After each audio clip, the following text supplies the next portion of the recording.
मैं डॉक्टर अर्चना श्रीवास्तव विवेचना चैनल पर आप सभी का हार्दिक अभिनंदन करती हूँ। आज का मेरा विषय है संस्कृत अपनाओ, संस्कृति बचाओ। भारत को सोने की चिड़िया यूं ही नहीं कहा जाता था। संस्कृत भाषा के अंक में पोषित हमारी संस्कृति विश्व को आकर्षित करने में सफल थी। हमारे गुरुकुल, हमारे विश्वविद्यालय सब ज्ञान के सप्लायर थे। सूचना तंत्र के अभाव में भी देववाणी गुंजायमान थी। एक समृद्ध ज्ञान परंपरा ने इसे सोने की चिड़िया बनाया था। संस्कृत संस्कारित पर निश्चित भाषा है। ज्ञान का कोई पक्ष ऐसा नहीं है जहाँ इस भाषा ने अपनी पकड़ न बनाई हो। आज जब भाषा अपनी मर्यादा की सारी सीमाएं लांघ चुकी है तो संस्कृत भाषा की बात करना आवश्यक हो जाता है।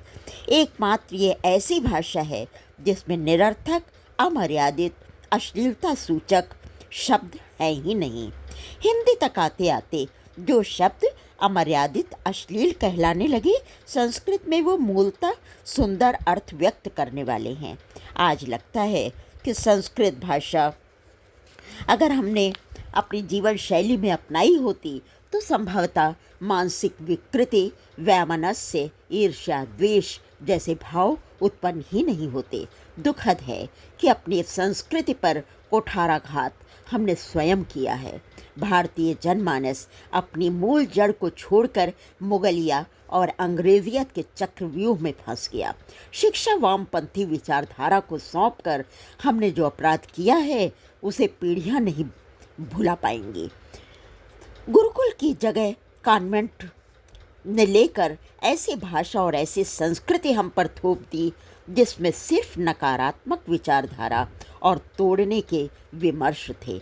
वसुधैव कुटुंबकम का सूत्र एकल परिवार से मेरा लिंग मेरी मर्जी तक स्वार्थपरता पर पहुंच चुका है। प्रणाम, चरण स्पर्श, गुड मॉर्निंग में सिमट गए। बच्चे प्रार्थना की जगह प्रे करने लगे। हम मधुर वचन बोलना ही भूल गए। बस जब बोलते हैं तो विश्वमन ही करते हैं। जिस मनुस्मृति पर आज प्रश्न खड़े किए जा रहे हैं, जिसकी प्रतियां सिगरेट से जलाई जा रही हैं, जिसको पढ़ने और समझने की कोशिश कभी की ही नहीं गई।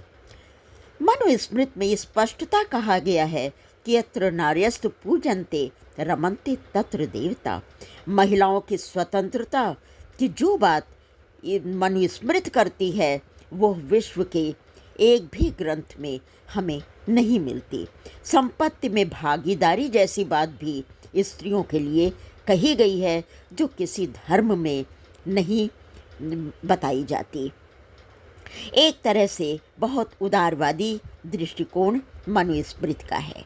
महिलाएं शास्त्रार्थ करती थीं और उनका उपनयन संस्कार भी होता था। यहाँ तक कि स्वयं वर चुनने का अधिकार भी महिलाओं को प्राप्त था। ऐसी हमारी पौराणिक तमाम कथाएं हैं जिसमें स्त्रियों ने स्वयं वर चुना है। ऐसी थी हमारी महान संस्कृति। आज कंप्यूटर और सॉफ्टवेयर के लिए संस्कृत भाषा को सबसे उपयोगी बताया जा रहा है। अंतरिक्ष विज्ञान ने प्रमाणित कर दिया है कि ओम और गायत्री छंद की अनुगूंज अंतरिक्ष में सुनाई देती है। अस्पतालों में मंत्र थेरेपी चल रही है जिससे मानसिक रोगी के मस्तिष्क तंत्र को सक्रिय होते देखा गया है। चिकित्सा विज्ञान ने मंत्रों पर शोध करके अब शुभ परिणाम की ओर संकेत किए हैं। अभी यूनाइटेड किंगडम स्कॉटलैंड के royal college of surgeons of Edinburgh में 19 जून 2026 को महर्षि सुश्रुत की कांस्य प्रतिमा स्थापित की गई है, जिनकी सुश्रुत संहिता सर्जरी का प्रथम और महत्वपूर्ण ग्रंथ है। जर्मनी की 14 यूनिवर्सिटीज़ में संस्कृत भाषा विधिवत रूप में पढ़ाई जाती है, लेकिन हमारे देश में लगातार उसे अपमानित करने का कुचक्र चल रहा है। सच तो ये है कि संस्कृत भाषा और सांस्कृतिक मूल्य तेजी से समाप्त किए जा रहे हैं और यह षड्यंत्र हमारी ही उदासीनता के कारण सफल हो रहा है। लेकिन सोचिए, हमारी संस्कृत नहीं बची तो क्या हम बचेंगे? आज बच्चे जो भाषा बोल रहे हैं, जिस तरह के अर्धनग्न प्रदर्शन कर रहे हैं, उनसे हमारी संस्कृत पर, भारतीय संस्कृति पर बहुत बड़े सवाल खड़े हो रहे हैं कि हम क्या दे रहे हैं बच्चों को।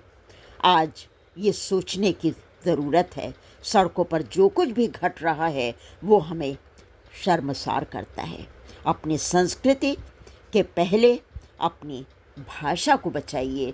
हमारी संस्कृत बचेगी तभी हमारी संस्कृति भी बच पाएगी, अन्यथा वो दिन दूर नहीं जब हम अपनी एक बहुत ही सुनहरी संस्कृति से हाथ धो बैठेंगे। धन्यवाद। फिर मिलती हूँ किसी नए विमर्श के साथ। संस्कृत दिवस जो श्रावणी पूर्णिमा को मनाया जाता है, उसके लिए आप सबको बहुत बहुत शुभकामनाएं। धन्यवाद। कमेंट बॉक्स में अपनी प्रतिक्रिया अवश्य दें।